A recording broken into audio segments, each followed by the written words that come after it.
part of the reason he was released from WCW was because he had a reputation for being careless with himself and was susceptible to concussions.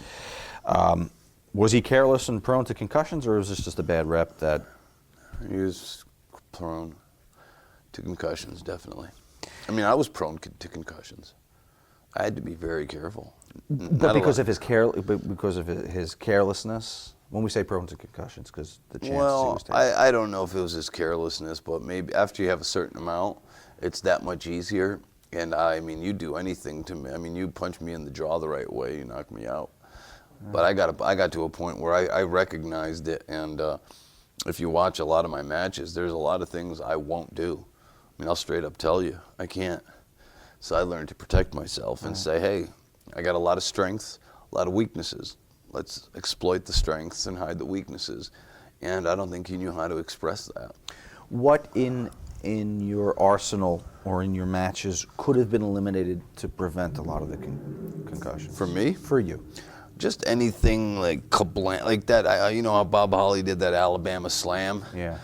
Always. You know, I'd always tell him, even when I was in WWE in 2002, I worked with him a lot. I'm like, you can't, Bob. I said, not to disrespect you, because he was a heavy hitter over there. I was like, you know, we got along. I was like, if I take that, I might not get up. And he's like, oh, I don't want to hurt you. And I'm like, all right, so let's work around it. All right. I just let people know, you know.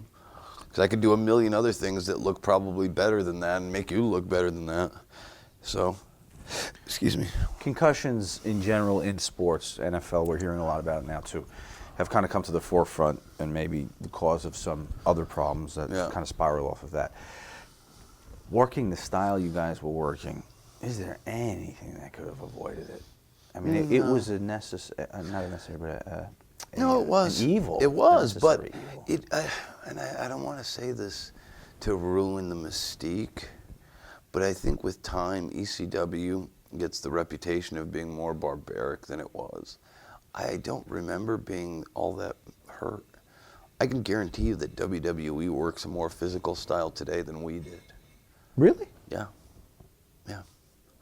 I mean, I did get to work with Tommy Dreamer, who worked light, Jerry Lynn, who worked light, and a lot of my other opponents who worked light. But you're doing a lot of stuff outside the ring. Yeah. A lot of variables. Magic. Climbing on tables. All stuff we're comfortable with. We all have specialties. We all, like I said, we hide our strengths, or we exploit our strengths, hide our weaknesses.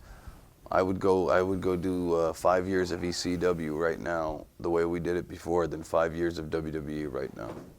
I can guarantee you they hit harder.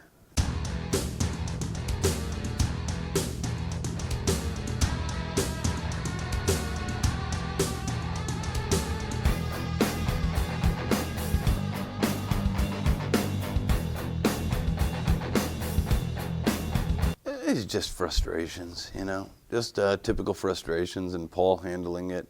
I think he saw the writing on the wall with that company, and I just think he was going to punk them and kind of embarrass them and kind of show them, hey, you know, this is what it is, before they could do anything to him.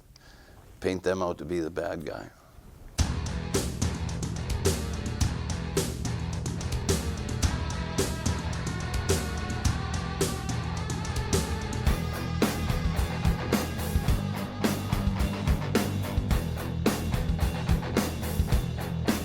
I was there where I didn't look, but it was embarrassing, yeah.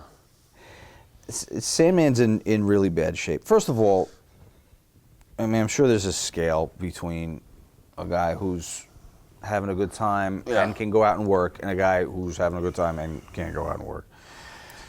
Sandman's scale, different than everybody else's? Yeah, yeah. So who would have noticed that he wasn't prepared to go out working? Because most nights he was. Yeah, yeah. Yeah. Whose responsibility is it ultimately when the guys would go out? Would Paulie get the last look before you went through the curtain? No. No. There's no Bruce police. Pritchard sitting in gorilla position every policing. night. No. The inmates ran the asylum a lot of times, you know.